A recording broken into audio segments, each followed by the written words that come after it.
mentransformasi, yang bisa mengakibatkan adanya gerakan, karena hati kita itu selalu mengarahkan kita kepada yang benar.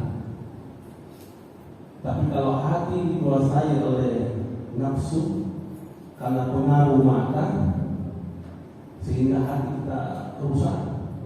Pengaruh pendengaran sehingga hati kita rusak. Pengaruh daripada mulut, lisan yang diolah oleh akal, dilihat oleh mata, didengar kemudian oleh lisan, kemudian diolah oleh akal kita. Jika hati kita tidak mampu membendung, maka rusaklah segalanya.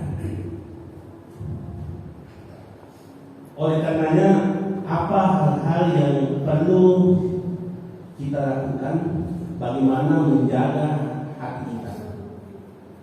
Dalam beberapa kitab yang tatma'inul qulub. Jadi ada beberapa kegiatan-kegiatan rutinitas yang bisa mencairkan kalbu kita sehingga dia bisa ada nur cahaya. Karena Rasulullah sendiri waktu mau, tapi dalam arti kata bukan hati yang menggelondong itu kemudian dicuci air bersih, tidak, tapi dibersihkan dengan nur. Jadi bagaimana membersihkan hati kita dengan nur? Itulah yang disebut oleh menjaga kalam,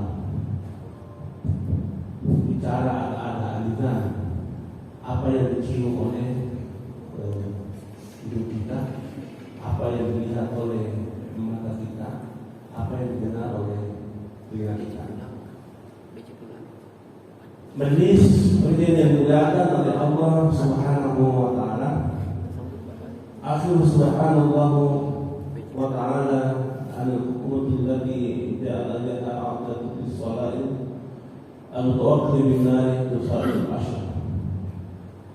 Jadi apa yang kita niatkan, apa yang terletak oleh niat kita, itu dibekali dengan al-ilmu, pengetahuan mampu barangkali. Jadi kita menggunakan. Jadi apapun yang ada pada diri kita ini, yang penting yang kita harus jaga adalah aktivitas. Aktivitas apa yang pertama? Dalam pendalaman kita fikih, yang pertama dijaga adalah bagaimana taharah kita.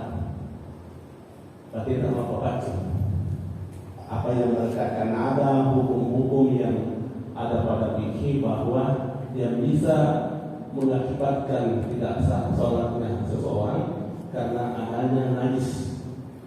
Najis yang dimaksud adalah yang keluar dari tubuh, misalnya kencing, air daripada tetesan kencing kita dijaga. Kemudian menimbulkan nafsu, ada namanya masi sebelum sperma. Sperma bukan najis, tapi sebelumnya masi itu adalah najis. Oleh karenanya itu dijaga.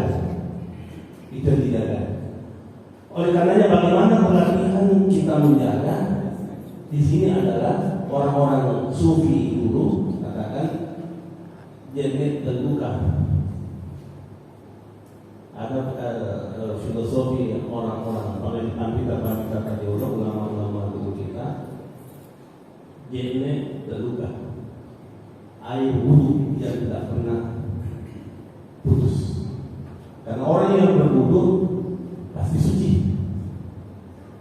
Jadi biasakan diri kita setiap saat bagaimana memiliki wudu.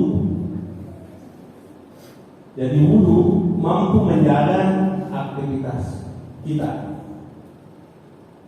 Jadi ibaratnya impian, ada satu tiang di sini satu, kemudian satu tiang. Tali diikat, kemudian dibentangkan panjang sampai ke tiang ini. Kemudian ada juga tali yang disimpul-simpul, putus disambung, jadi tali yang disambung-sambung, tapi nyambung terus. Kita berada di posisi mana? Betul, ini sampaikan. Jadi orang yang punya wudu mampu menjaga, karena kita selalu kontrol bahwa saya punya wudu, dan itu yang menjaga daripada apa yang dikatakan. Apa sih yang disucikan oleh mulut sendiri? Adalah dasar yang sering. Tangan yang beraktivitas, kemudian hati yang memiliki cahaya akan memandang.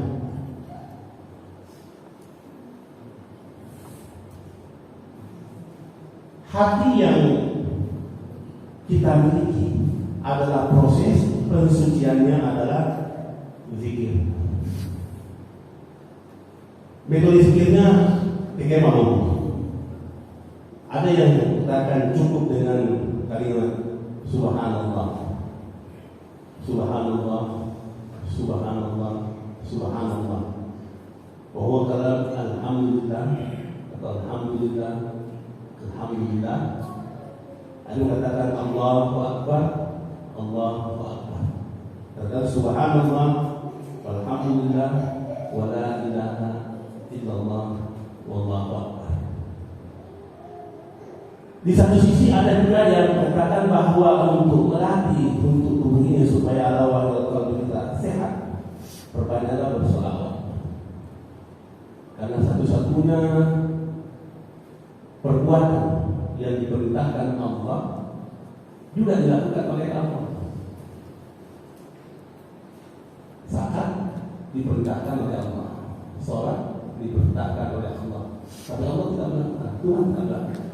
Tapi salawat Allah melakukan. Innallaha wa malaikatahu yusalluna 'alan nabi. Sesungguhnya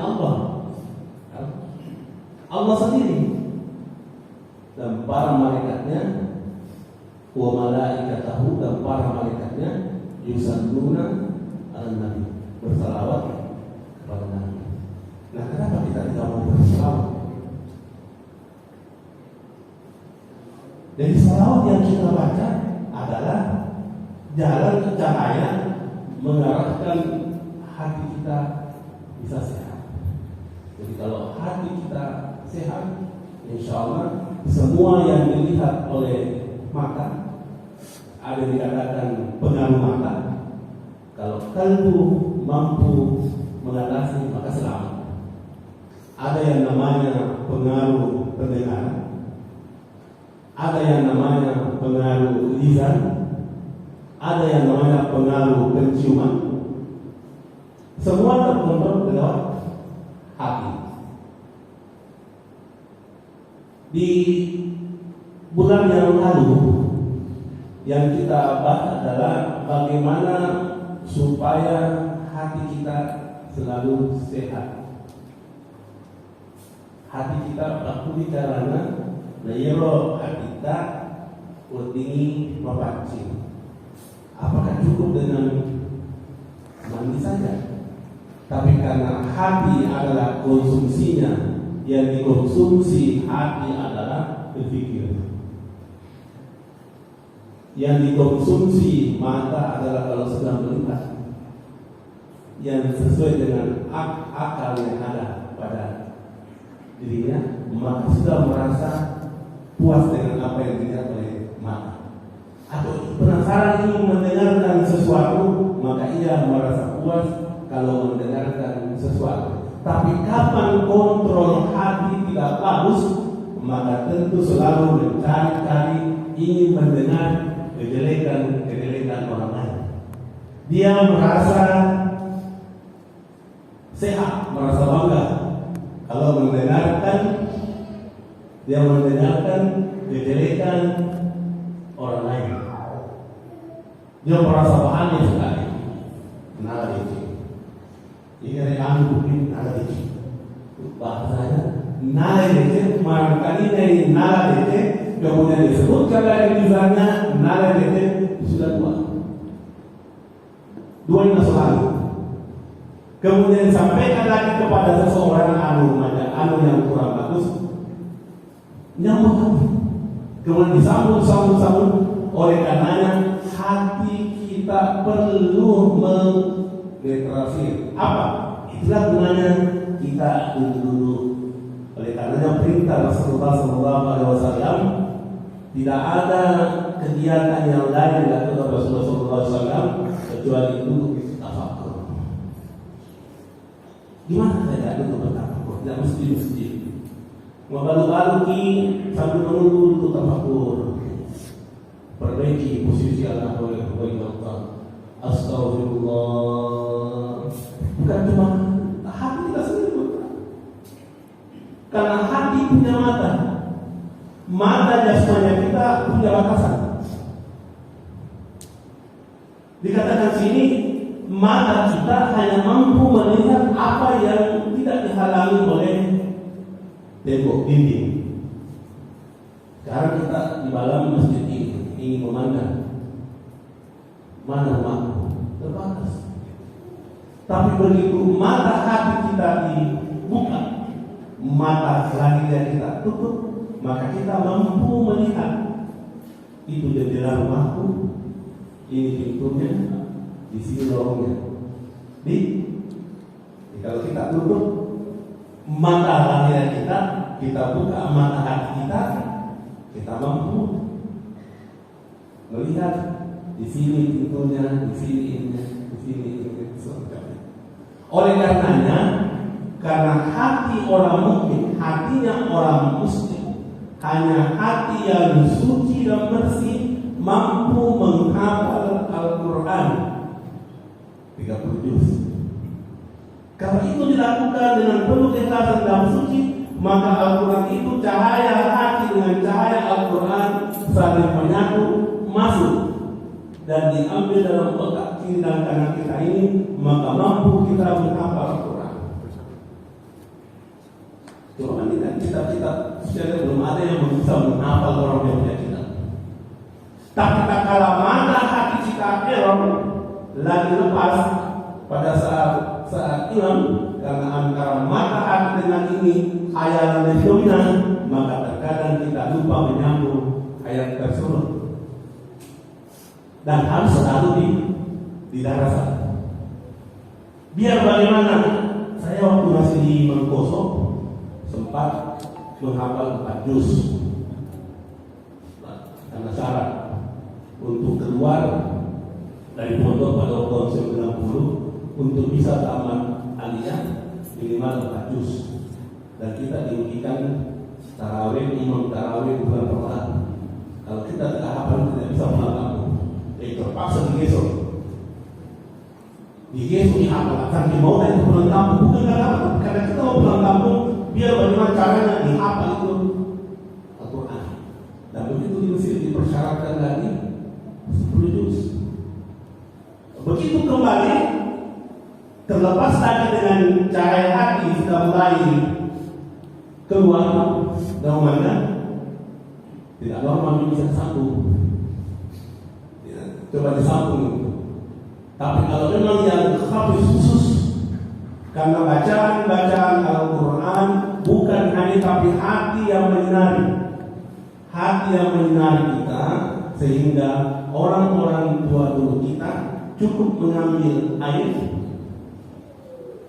dengan hati, dengan memandang, dengan keikhlasan. Jadi kalau ada paham sekelompok kelompok keagamaan, apa namanya, di luar daripada Asyariah, katanya Nabi tidak pernah melakukan tiup-tiup air. Ada kelompok mengatakan itu bid'ah. Tapi kelompok Asyariah mengatakan daripada ini jamaah pergi dukun-dukun dengan bacaan yang puluh waktu lalu, yakni bahwa berkah Al-Quran dia sembuh. Tidak ada lain. Karena hati kita ditutup, karena selalu mengatakan diri kita selalu yang paling benar, berarti sakit, hatinya lagi sakit. Karena selalu menganggap ini salah. Padahal masing-masing kita punya rujukan. Dari DDI, Mangkoso saya silsilahnya dari Mangkoso, kemudian gurunya ada tamat dari Mekah, mengajarkan kita nahwu, mengajarkan saraf. Nah dulu kita sebelum masuk di dalam kelas harus diapal itu sarafnya. Saraf timbangan saraf, begitu dulu kita mengatakan nama Itu nama dari naim itu nama yang lucu. Nauman bahwa naimun wasata umun ini lakan amun man dinamika. Kata layak tu qatilul qatata maqtul uqtul layatul maqtul. Pembagian warisan anak yang was dihafal juga. Asbabul mirasi warasahat. Sebab-sebab yang dapat warisan ada 37 baru merasa wahia nikah wawala wanasa. Ada yang menikah anak dan keturunan. Dihafal itu kita dasar-dasarnya. Dan sekarang anehnya muncul hanya karena gurunya dewa itu sudah berani berfatwa bid'ah. Maksudnya itu di tahun berapa hanya melihat itu begitu disuruh baca kitabnya. Berarti hati. Pak Hamka selesai bergosok tahun berapa? Kabalan. Jadi 98, saya 90, kemudian berangkat ke Mesir. Saya di Mesir itu lama tahun. Di Mesir, disitulah kita dibongkar kita punya pemikiran.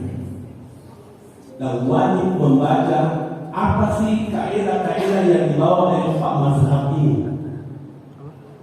Makanya kalau Mesir dikatakan berada di jalur wasatiyah. Kemudian alumni Madinah dibawa dari Wahabiyah karena Syekh Abdul Wahab, karena kitab Al-Wahhab secara sudah ada yang dirubah-ubah.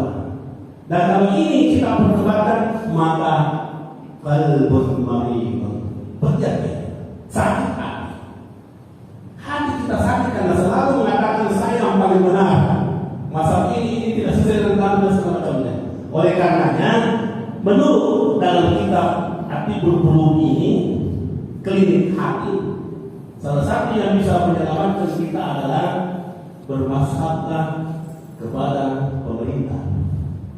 Karena di pemerintah ada majelis ulama, di dalamnya ada NU, ada Muhammadiyah, ada Wahdah, ada ini, semua ada semua di situ. Jadi majelis ulama itu jangan mencari sadar kita bahwa itu adalah benar. Karena itu bisa mengakibatkan hati kita sakit. Majelis jamaah yang dimuliakan oleh Allah Subhanahu wa taala. Nah, ini juga asbabul marid jismu yang bisa menyebabkan hati kita sakit sehingga tingkah laku menjadi adanya karena hati kita tidak mampu lagi membendung apa yang dipikirkan oleh akal, maka timbul keraguan. Salah satu contoh dalam hubungan suami istri, ada perilaku istri yang harus dipahami oleh suami dan ada perilaku suami yang harus dipahami oleh istri. Ada dalam kitab Fiqhul Mar'ah, fikih tentang perempuan, ada sifat-sifat wanita yang harus dipahami oleh suami. Karena dalam kitab fikih mengatakan wanita perempuan lebih dominan menggunakan pakai perasaannya. Perempuan lebih dominan melakukan sesuatu lewat perasaannya. Makanya dalam kitab kita dikatakan lagi perempuan tidak boleh jadi pemimpin. Kenapa? Sebab kapan memutuskan sesuatu lewat perasaan, dan suami juga terkadang rusak karena didiskusikan di rumah. Siapa yang teman diskusi di rumah? Perempuan. Perempuan menggunakan perasaan. Jadi sesuatu yang dijelaskan adalah bagaimana memfungsikan akal. Sementara akal sentralnya adalah kembali kepada hati. Dan kalau ada sesuatu susah untuk diputuskan, fikih mengajarkan, dalam usul fikih mengatakan hanyut.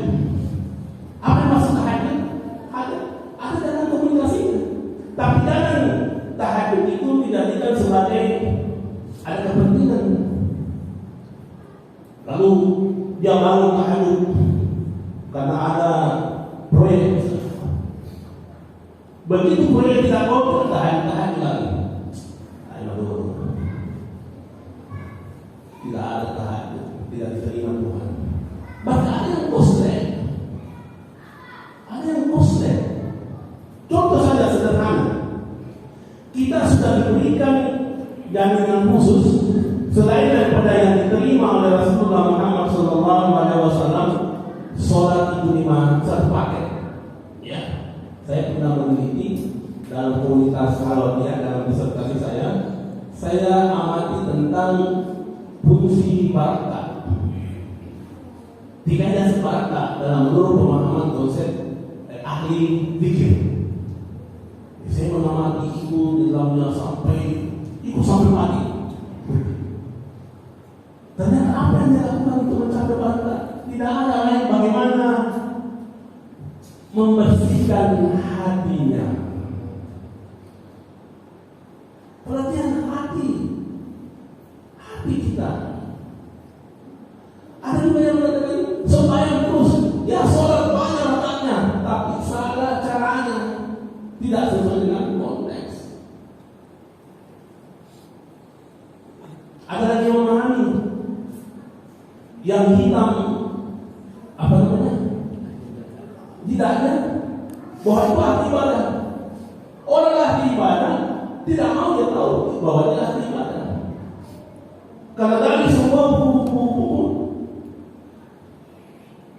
Rasulullah tidak hitam. Berarti ada yang perlu kita tata bagaimana cara sujudnya mendengarkan ini baik-baik. Jadi ada orang tertipu di bosok-bosok cari tempat yang kasar, di bosok-bosok ininya supaya sekarang kita sudah lembut. Kenapa kita mau susah-susah? Katanya sudah susah-susah caranya sholat, kenapa kita mau enak-enak? Beda, karena pada waktu zaman Rasulullah belum ada kasur, belum ada sejadah yang empuk. Kita ada nikmat di fasilitas. Rasulullah itu tidak ada AC, kita alhamdulillah terjaga segala macam. Nah itu adalah intinya adalah kembali kepada hati. Bagaimana supaya hati kita mudah terkontrol? Yang pertama sekali kita lakukan adalah perbaiki istinja, perbaiki taharah kita. Kemudian yang kedua, apa yang kita pakai, utamanya celana dalam laki-laki. Kalau 1 kali 24 jam dipakai, apakah tidak bau kencing? Coba saya periksa. Kalau dalam sehari-hari kita kencing berapa kali kita kencing berdiri, pasti ada menetes.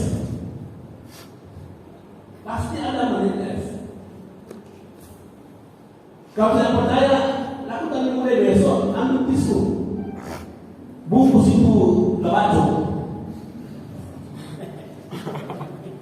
Kita mau tes.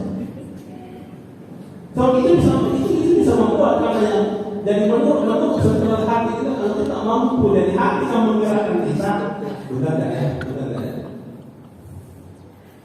Jadi hati yang memahami adalah akal ilmu yang belajar mencari di mana gurunya yang bisa memberikan pemahaman bagaimana cara berwudu yang benar. Kenapa tertata sedemikian rupa baiknya itu wudu? Karena ada makna filosofi yang ada di dalamnya. Seandainya tidak ada makna filosofi dalam wudu, tidak ada di dalam tertib. Kenapa kita tidak ambil timbang air, nawaitu wudu adalah selesai? Kenapa wudu batal kalau telapak tangan ini menyentuh? Kenapa batal? Menurut Imam Syafi'i. Kenapa batal wudu kita kalau menurut Imam Syafi'i menyentuh istri? Nah sekarang kita kalau kita konsep memahami bahwa saya adalah Imam Syafi'i, kalau mau sentuh istrimu batal, istri bukan boleh. yang menghalalkan kita karena adanya hubungan kita, maka halal, tapi tidak halal dalam konteks mulut. Syafi'i jadi konsisten. Wudunya Syafi'i, sholatnya Syafi'i, cara ayatnya Syafi'i. Kalau Imam Malik, Hambali menyentuh istri selama tidak bernafsu tidak batal. Biar tak coba saya cium dari orang istrimu bernafsu batal. Tapi Syafi'i hati-hati mau bernafsu tidak bernafsu begitu saja batal. Kemudian ambilnya hati-hati. Jadi ini jadi pengetahuan, ilmu pengetahuan yang kita pelajari itu sebagai kontrol apa yang kita pahami sehingga hati kita bisa memberikan nur cahaya. Karena hati selalu dikonsumsi, yang dikonsumsi hati adalah zikir. Tidak ada yang lain dikonsumsi hati adalah zikir. Apa yang dikonsumsi oleh jasmani kita? Sirup, baygon, dikonsumsi. Sokok, balbutu, dikonsumsi. Siapa yang mengendalikan? Akal. Siapa yang mengendalikan akal? Mata. Tidak mampu lagi mata melihat karena muda. Hidung lagi mencium. Enaknya itu baunya. Nafsu-nafsu kari kambing dari sebelah. Tidak mampu lagi mencium karena apa? Mendengar lagi. Tidak mampu lagi mendengar, dirasakan lagi oleh. Tak semua adalah kembali kepada hati. Jadi memahami dalam beragama pun, dalam memahami pengetahuan agama, ilmu pun bisa mengakibatkan hati kita rusak. Contoh saya katakan tadi, di dalam fikih marah dikatakan bahwa 1 minggu karena ada masa yang diberikan, jadi yang ada pada diri seorang perempuan, ada dalam 1 bulan waktu diberikan untuk reproduksi. Laki-laki tidak ada itu. Laki-laki tidak ada. Dia sholat terus. Perempuan ada waktu-waktu tertentu diberikan supaya, karena dia adalah yang dikirim diutus oleh Allah untuk sujud ditemani oleh suaminya melahirkan, maka bertambahlah hubungan manusia. Sehingga dikatakan al-jannatu tahta aqdam ummahat. Surga itu terdapat di bawah telapak kaki ibu. Bersama kaki ibu tak. Dan satu hikayat, ada anak yang berdosa. Ini satu hikayat. Wallahu a'lam. Saking banyaknya dosanya sama ibunya, maka diambil air cucian kaki ibunya, baru dia bisa merasa nyaman, baru merasa nyaman. Karena hatinya mengatakan air cucian kaki ibu sudah mampu dia tenangkan hatinya. Tapi air mata ibu, bagi orang yang berdosa sebesar-besar dosa, hanya air mata seorang ibu yang mampu memadamkan apinya neraka. Oleh karenanya, kenapa kita laki-laki dikatakan peliharalah istrimu? Karena suami dikatakan sini yang menyebabkan kita terhalang ahli ibadah, terhalang untuk mencapai semua yang kita minta atas apa yang kita lakukan, terhalang karena kita gagal menjadikan istri kita takwa di hadapan Allah Subhanahu wa ta'ala. Oleh karenanya diberikan kesempatan selain dirimu, kau biayai kesempatan. Tinggalkan istrimu kalau tidak mau sholat. Itu saja. Karena hanya sholat yang mampu membuat hatinya bercahaya dan hatinya mampu menerima segala kekurangan. Karena sholat adalah sentral, miftah yang akan membawa hati kita untuk selalu bersinar dan bercahaya. Majelis jemaah yang dimuliakan oleh Allah Subhanahu wa taala, insyaallah ada beberapa pelatihan bagaimana kalbu kita bisa mengontrol jasmani kita ini yang disentuh oleh wudu. Sebelum saya akhiri, mungkin barangkali ada diskusi, ada yang mau bertanya terkait dengan bagaimana prosesi hati itu dikatakan bisa sehat. Sehat dalam arti kata apa? Bagaimana dikatakan hati itu sakit? Atau bagaimana dikatakan hati itu mati? Jadi dikatakan mati kalau sudah dikenal sama Allah, kata Allah ala qulubi, maka sudah tertutup mata hatinya. Jadi hati, bagaimana menghidupkan hati kita adalah reso. Bagaimana reso? Dibangunkan. Bagaimana kita bisa mengalahkan sehingga kita mampu bangun di pagi hari, di subuh hari, sebelum salawat berkumandang di masjid. Demikian barangkali. Billahi taufiq wal hidayah. Assalamualaikum warahmatullahi wabarakatuh. Waalaikumsalam Waalaikumsalam warahmatullahi wabarakatuh.